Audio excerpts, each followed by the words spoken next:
My name, again, introduction. My name is Jim Martin. I'm with CityNet. I'm on the Broadband Council, and I've got the next two agenda items on the council's schedule here. I think I'm going to be presenting like 2 or 3 more times today. I'll be presenting some various things, but what I wanted to do today is just give the council just a brief update of how we're coming along with the project that we received a grant from the Broadband Council to deploy broadband up Snowshoe Mountain.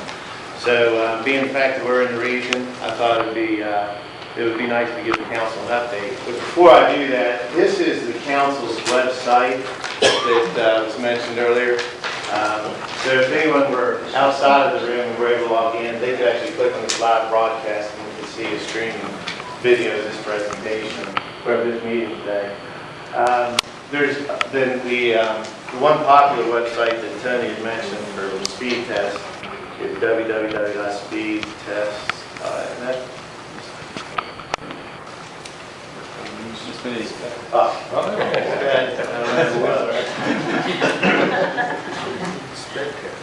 So WVNet's network. I'm sweating. Well, we there's two speed tests we want to run. This is a very popular one. It's really designed more for residential type. We're today, and I'm going to talk later today about the type of connection, but we're on probably about 100 meg length right here from my laptop. But this Ookla, the Broadband Council's bought 2 years of historical data from Ookla, and then we bought data from Ookla for this year coming. So every day or every month, Tony's group gets daily reports of different speed tests that are run in the state. So he continually compiles it. And I think a lot of the data was put into this report that he mentioned. Yeah, up until June. Up until June. So, but again, I want to, just so we kind of stay on track for our meeting, we can talk about speeds and all that later today.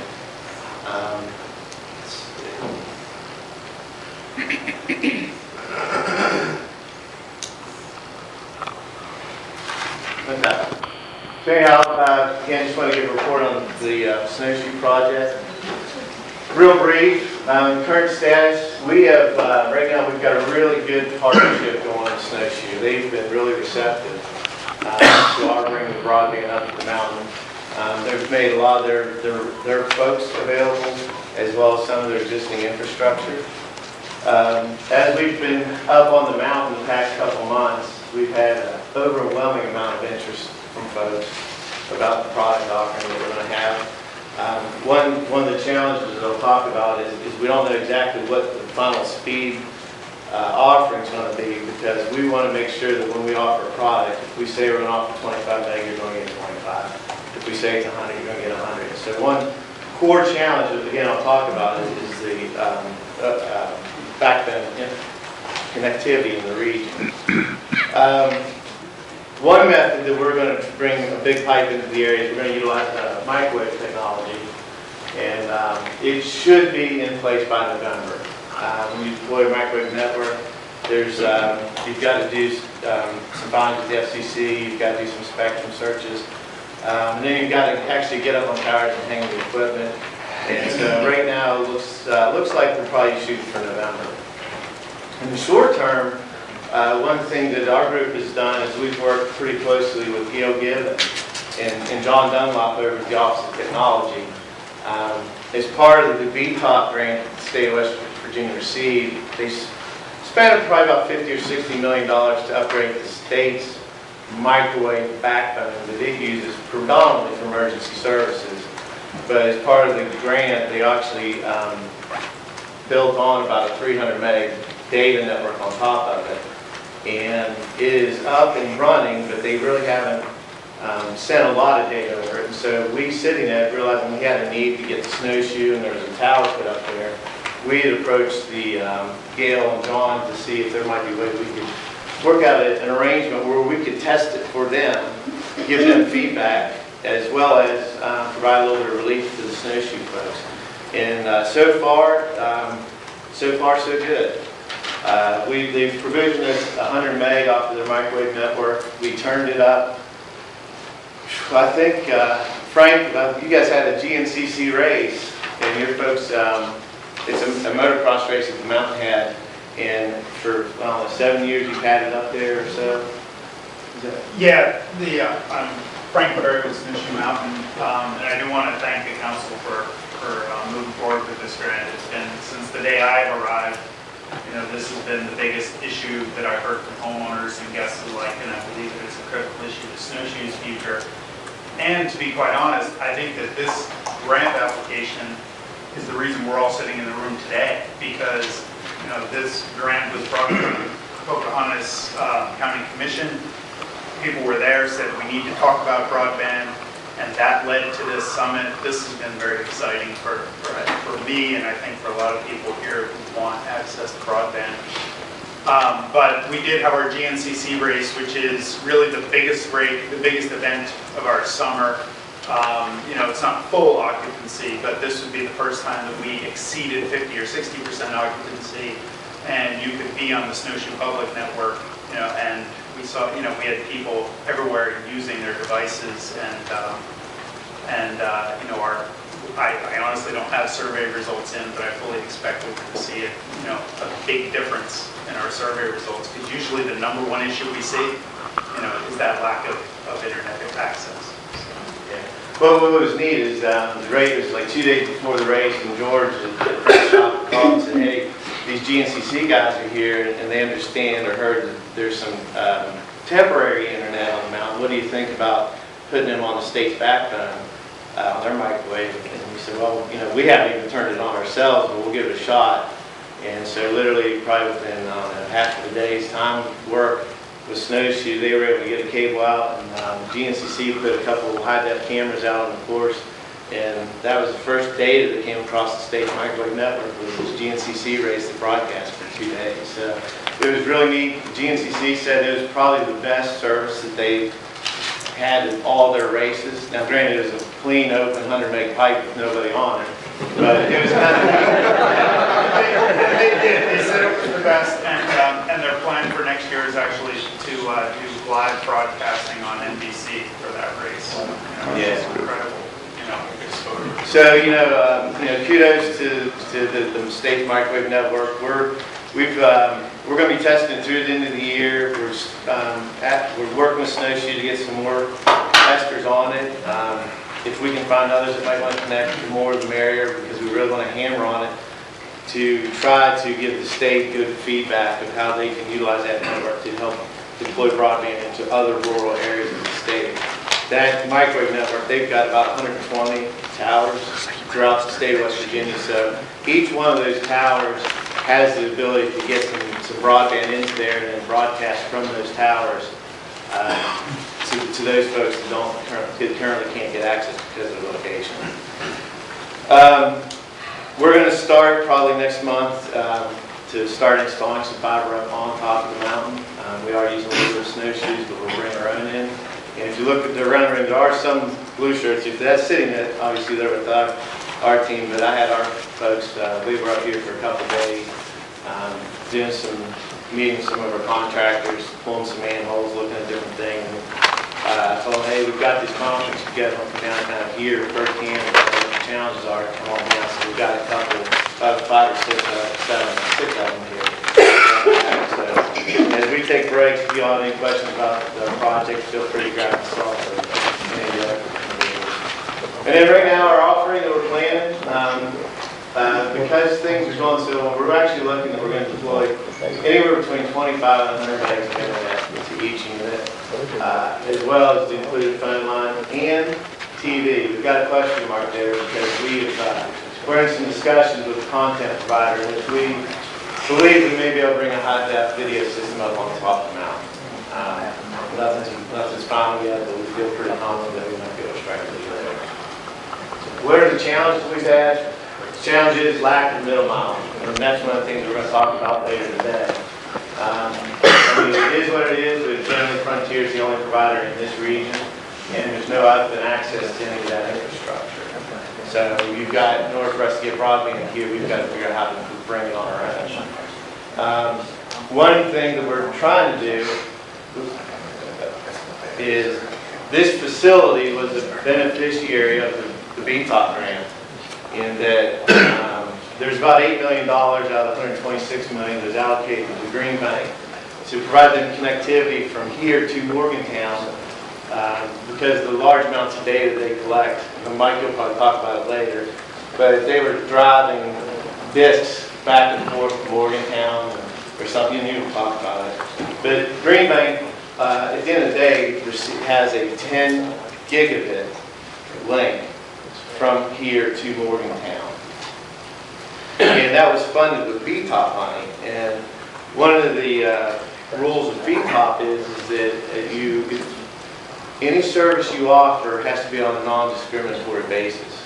And so we have a request from the Frontier to see if we, and others, but if we could at least procure the same service to get a 10 gig from this building to Morgantown. We're waiting for a final answer from them. We're not hopeful, or we're not being unrealistic that we might get it, but we're going to try. If we could do that, that would be phenomenal for the region. And then one other thing that we've looked at is how can we utilize BTOP fiber that was built in the region. And so I brought a couple maps just to give everyone a visual. Again, I'm going to talk at 11 o'clock about what middle mile is.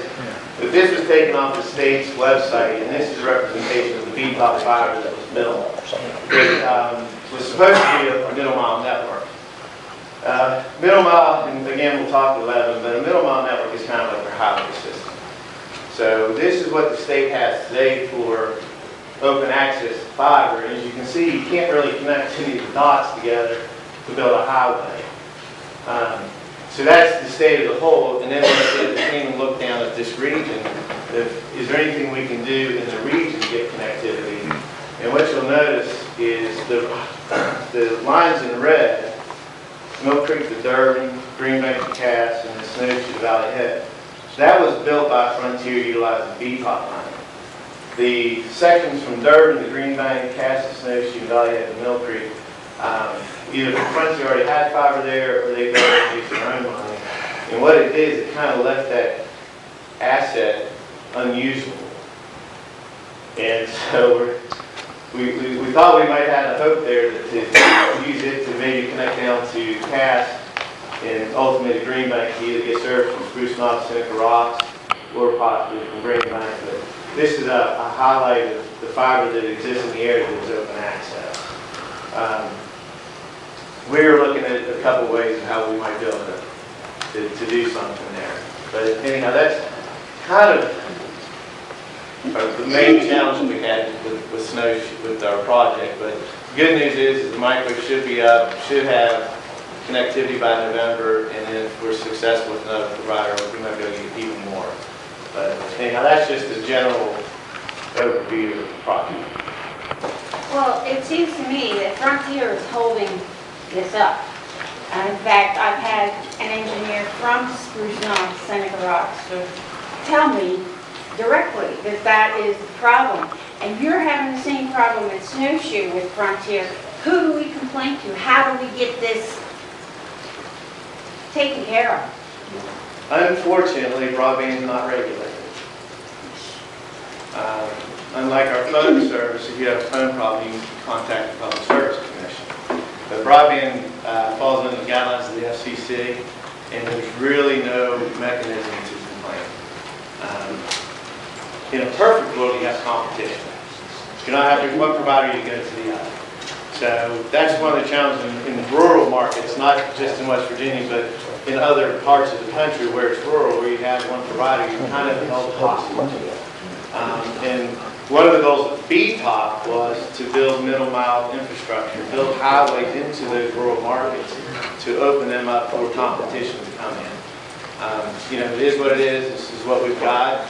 I'm going to talk a little bit at 11 about middle mile and some things that we can do as a state to maybe make that better.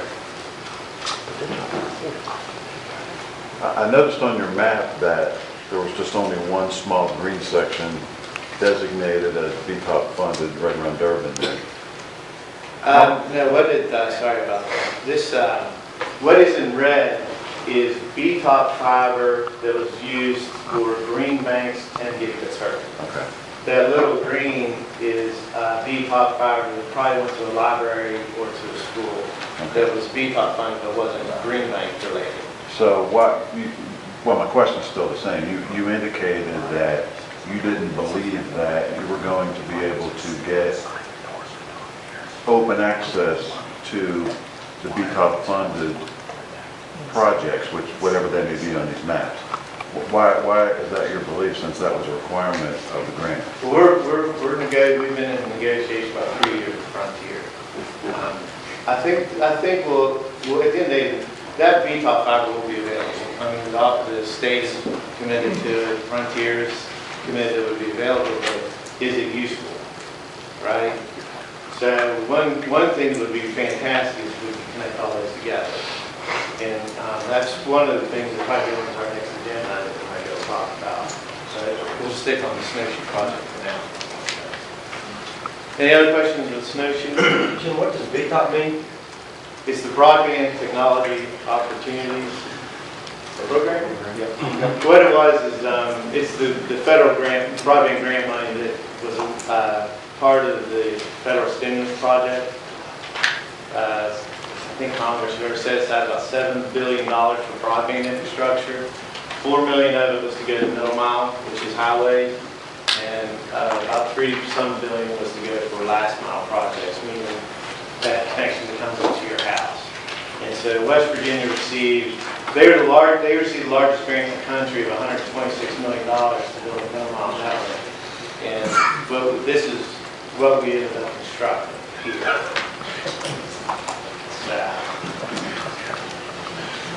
And was that Frontier that constructed it? Yes. And the Broadband Council was told by the Attorney General before I came on as chair that we have nothing to do with that grant. We can't manage it, we don't have any part of it, it's not in our wheelhouse. David? So historically, NTIA does this sort of stuff. And there are many more fiber paths that already exist. How many of those you have access to through having such a federal funds rolled down, Verizon, whoever built them 5-10 years ago, before this particular BTOP grant? Do you have that map overlay? I'm not even sure what you're... Because there is a contiguous loop that Green Bank sits on. So clearly, the only reason they build gaps is to fill the gaps. That's a privately owned network. And it didn't accept any NTIA platforms. Not for those long routes. That's a private bus network. Yes, sir. Yeah.